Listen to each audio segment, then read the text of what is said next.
Good morning. Boo. Welcome to the adult Bible class. It is that time of year where we in the English-speaking parts of the world have this festival we call Halloween. And I remember being in middle school in Cedar Springs, Michigan, and one of the families, actually their daughter was one of the ladies who really challenged me to read the Bible and not just fall back on my faith of Roman Catholicism. So she was kind of instrumental in my coming to Christ. Her family was not participant in Halloween. They would take their kids out of school that Friday before Halloween when all the other kids would dress up because they had an understanding of the history of Halloween, which was pretty popular at the time in the 80s and 90s, that it was derived from this kind of Celtic cult or God-worshiping, Day of the Dead sort of event. And because they didn't want to associate with that with their Christian identity, they separated from that. And Brother Billy, I have some handouts up here if you want. Did I leave one for you? I did. Okay, good. Wonderful.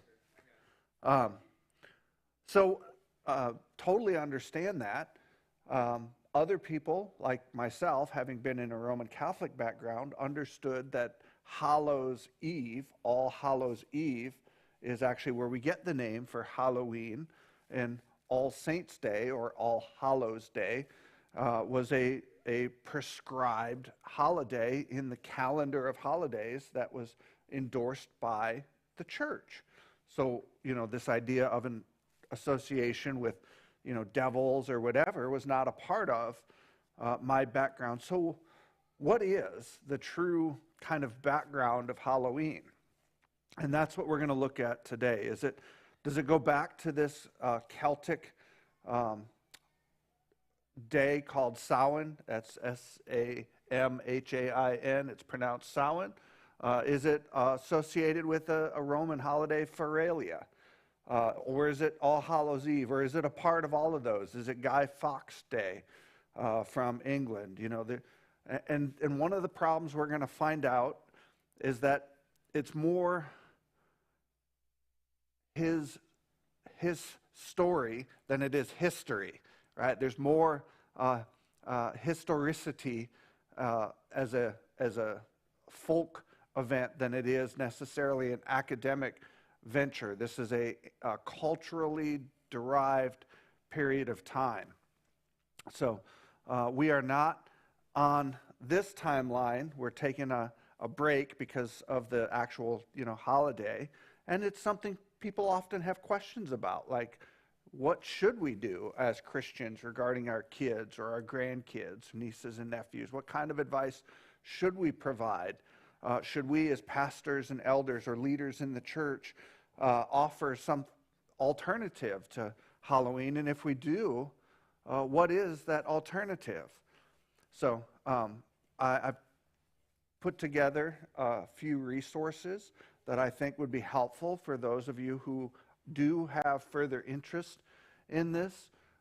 Lisa Morton, Trick or Treat, A History of Halloween. I printed out the chapter 1 of her book for you called Halloween, the Misunderstood Festival. Joanna, so the next one, Joanna Robinson, Faye Robinson and Joanna Ponto, that is more of a children's level sort of book, lots of pictures. Same thing with Melissa Ray Shofner, The Story Behind Halloween. I chose to include two kind of younger focused books for resources because these are questions you would be answering more likely to younger people, than somebody in their 30s or 40s, but if you were interested. And then Nicholas Rogers, Halloween, From Pagan Ritual to Party Night. That is his chapter 3, discussing how Halloween kind of evolved as it came into North America. So you can get a taste of, what are these things like. In fact, I want to just kind of read to you the first paragraph of Nicholas Rogers's entry. He says, Halloween did not take firm root in North America until the 19th century. The Puritans of New England, like their counterparts in the Old Country, detested the holiday. Increase Mather, the rector of Harvard, approved of the ban on saints' days and thought any holiday suffixed with Mass, whether Hallow Mass or even Christmas, is to be an unnecessary concession to the Antichrist. His son, Cotton Mather, concurred. In this Zion in the wilderness, in this land of uprightness, reveling holidays were out. Even to talk of specters and apparitions tended to smack of witchcraft, and superstitious souls who remembered the magic of Halloween were likely wary of making their feelings felt. So you can see we've come a long way where we actually treat Christmas as though it were a Christian holiday now, when, in the 19th century, it was understood to be associated with Roman Catholicism, and no true Christian would have anything to do with it. And the same thing was felt about Halloween. When we taught on the history of Christmas, we noted that even that famous poem, "'Twas the Night Before Christmas and All Through the House," was written by a pastor's son, and he had to publish it anonymously for fear of bringing shame on the family for having, Christians associated with Christmas. It wasn't until after he had passed that it became, published that was who the author was. So how did we get to this point in our history with Halloween, and what is the background? And we're going to talk about, some thoughts that I have about celebrating Halloween and some advice that I could give. So audio, video resources. Fire of Learning has a history of Halloween documentaries, about an hour plus long.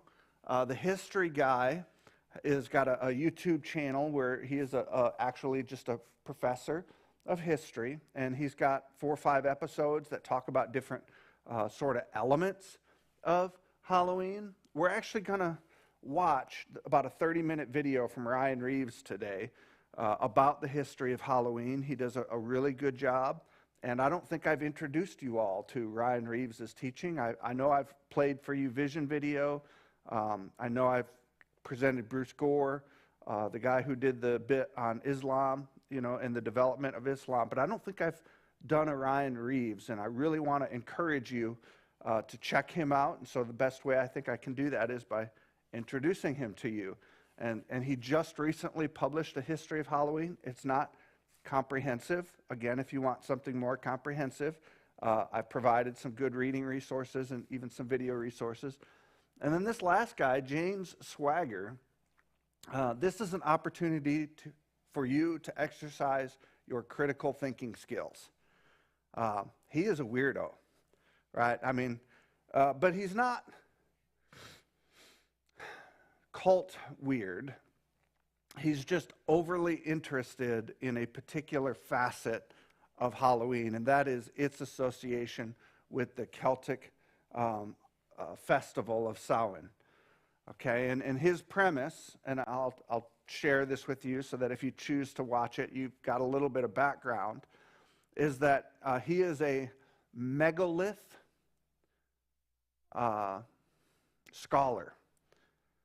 Megalith are big stone formations like Stonehenge, right? Or all throughout northern Scotland and Ireland, they have cairns, right? Stacked stones, and they happen to be oriented, pointing to different degrees on the compass.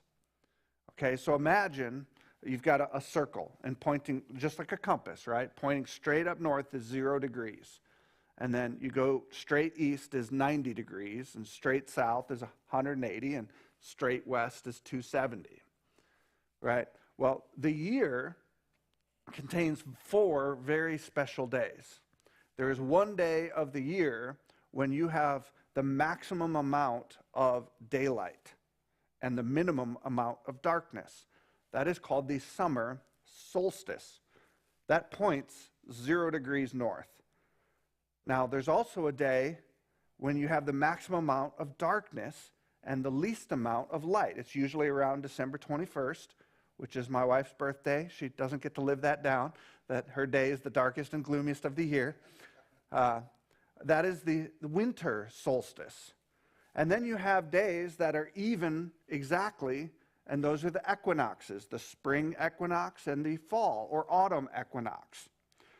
Well, it just so happens that right between the winter solstice and the autumn equinox, halfway in between those, is when Halloween happens.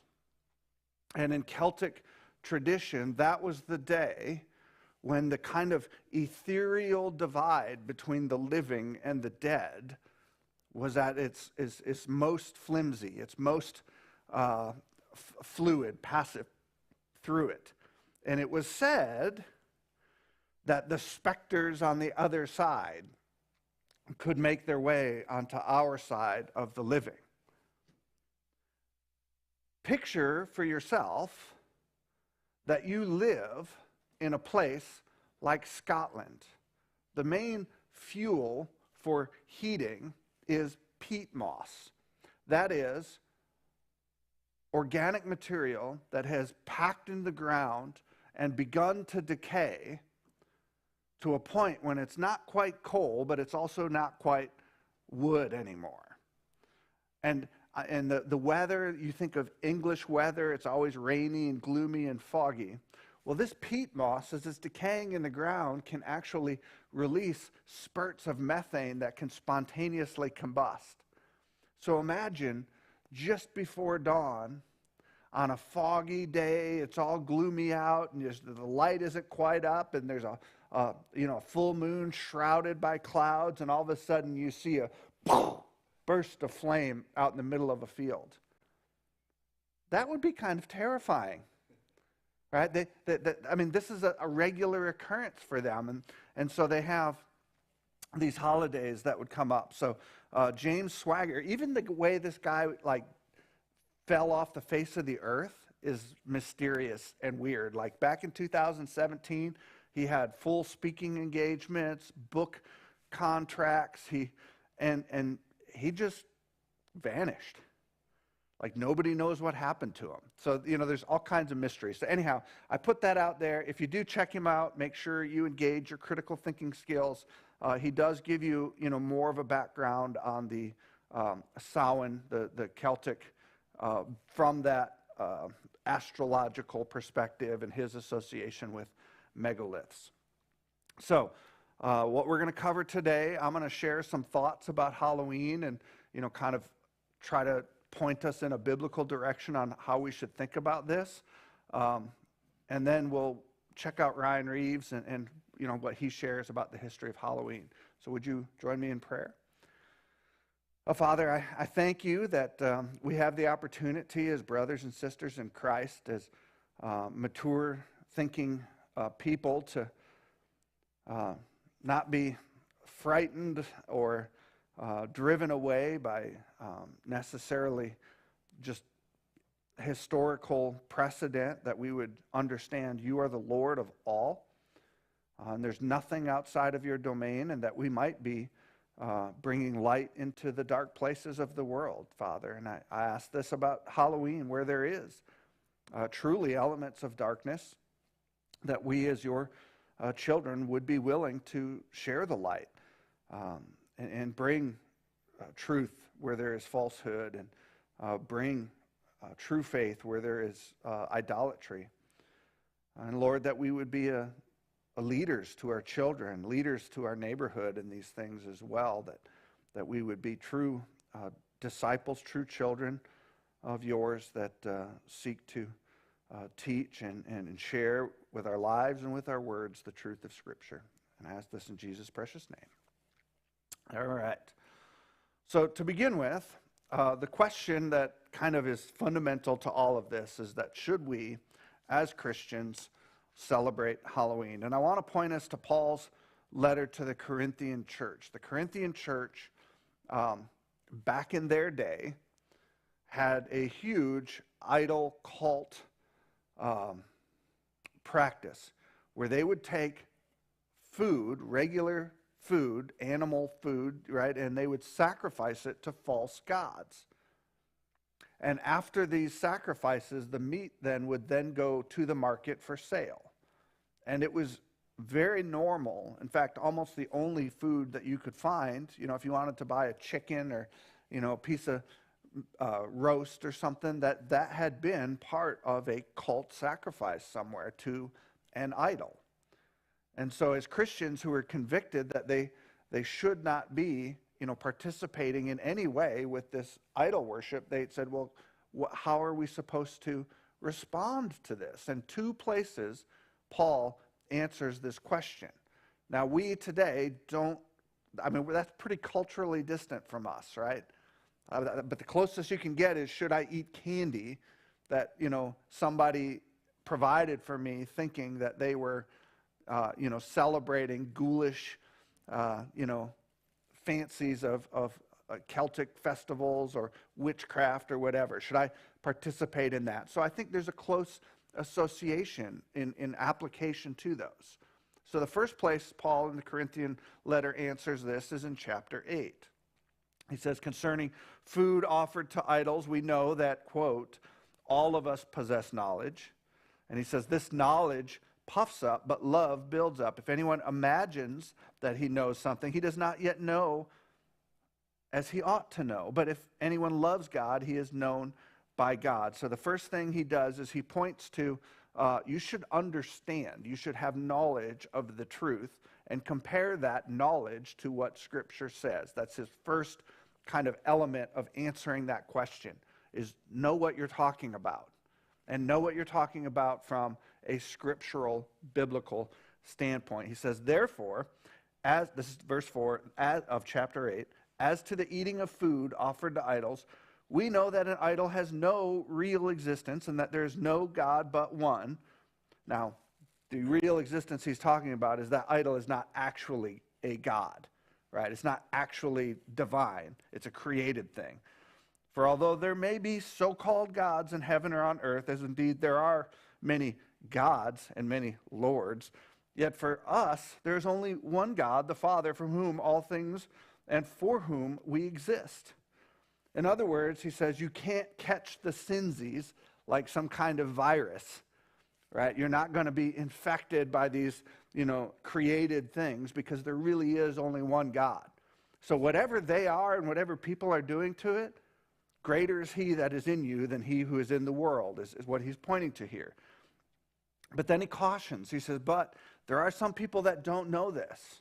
They're, weaker in the faith, and they could be tempted to fall into sin if they see you exercise your freedom, because you aren't going to be, infected by, these fake gods by eating the food that was offered to it. So don't stumble your brother, right? If it means you don't eat the meat, if it means you don't practice Halloween because other Christians believe that you are practicing a cult, then don't go to the Halloween party. It's not that big of a deal. Don't dress your kid up and send them out if it's going to cause somebody to sin. Right? That's what he's saying. Now, the next place he answers this is in chapter 10, and he gives a different perspective on this, beginning in verse 20. No, I imply that what pagans sacrifice, they offer to demons and not to God. So here he's making it clear that, they don't have real existence as God, but they are real demons. I do not want you to be participants with demons. You cannot drink the cup of the Lord and the cup of demons. You cannot partake of the table of the Lord and the table of demons. Shall we provoke the Lord to jealousy? Are we stronger than he? So here he's saying, you're not going to be tainted, in verse 8. But at the same time, you can't go to these things thinking, well, I'm going to actually worship a demon. I'm actually going to, try to, get out my Ouija board and call, like Saul did, calling up the ghost of Samuel. He's like, you can't participate in a way that you are actually thinking you're participating with demons. That is idolatry, right? So whatever we do regarding Halloween, we should do it knowing we are not trying to, say red drum, red drum, red drum, or whatever the stupid, movie calls Beetlejuice, Beetlejuice, Beetlejuice, right? Thinking Beetlejuice is really going to show up. Some people are like freaking out. You didn't really say it, right? Like, there is no Beetlejuice, right? It's just maybe a star formation or whatever. But if you as a Christian are doing that, if you're, participating in these rituals thinking you're really going to, those are real demons. They really are. So, participating and calling on them would be to provoke the Lord to jealousy. And he goes on, he says, all things are lawful, but not all things are helpful. Not all things build up. Let no one seek his own good, but the good of his neighbor. Notice this is the same principle he pointed to earlier. He said, if it's going to cause somebody to sin, don't do it. Right? And here he says, do all things for the good of your neighbor. Eat whatever is sold in the meat market without raising any question on the ground of conscience.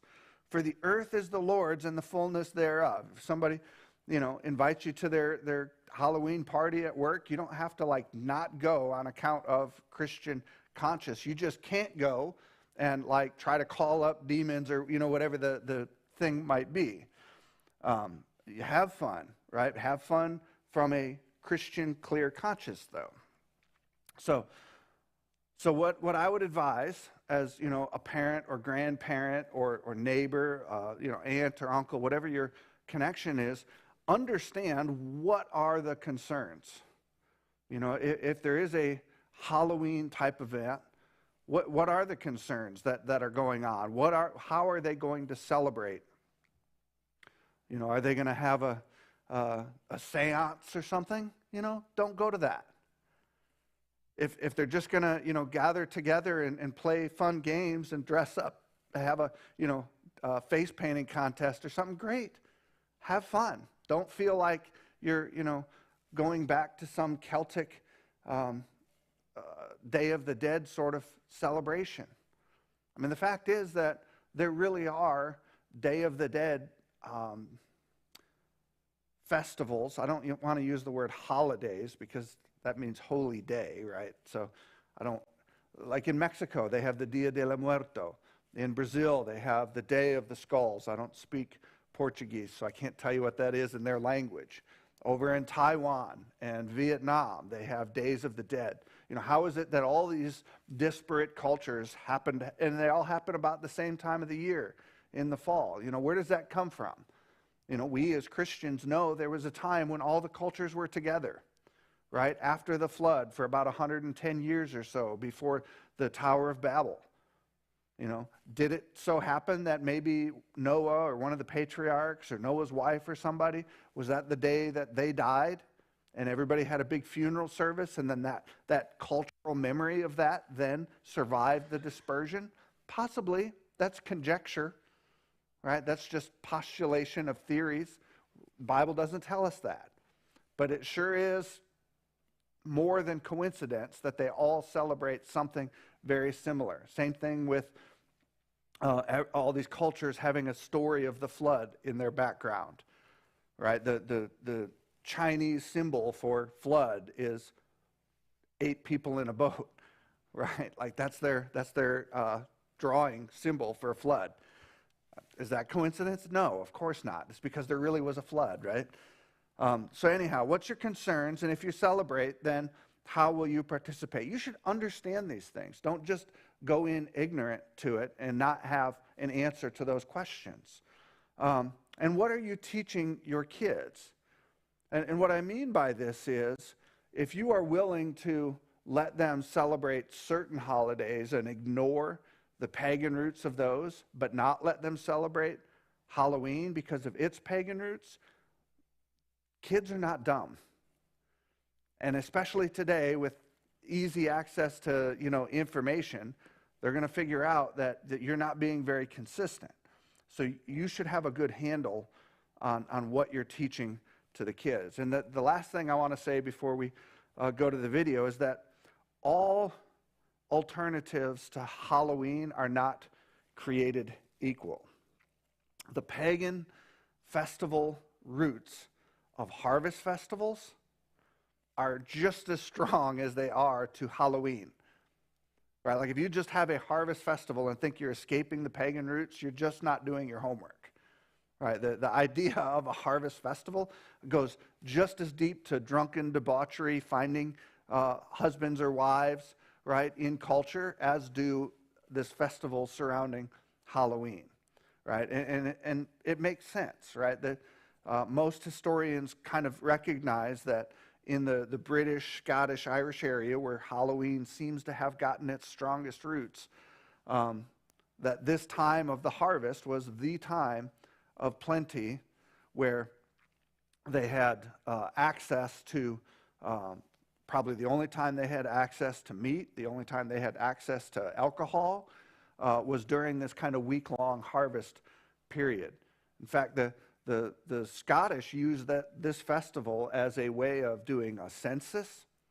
Everybody would either let their hearth fire burn out or they would extinguish it, and they would all show up, and the druid priest would start a need fire. They had this big wheel that would spin, and the friction of it would start a fire, and people would then pay their taxes, and in exchange they would get an ember that they could then go take back home to light their hearth fire again.